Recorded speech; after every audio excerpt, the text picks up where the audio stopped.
tema po nito yung kalinisan para sa kinabukasan, na tuturuan yung mga komunidad na magbukod-bukod ng basura.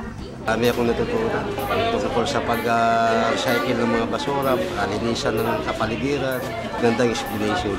Kailangan talaga para matuto rin na rin yung mga tao mag-segregate ng basura. Yung mga may lasong basura, dapat palang ihiwalay. Masaya ako kasi alam mo, minsan lang naman dumating itong ganito, binibigyan ng tuod itong aming barangay. Kaya natutuwa nga sila pag sinabi ko na mayroong ganito mga seminar tungkol sa pagtatapon ng basura.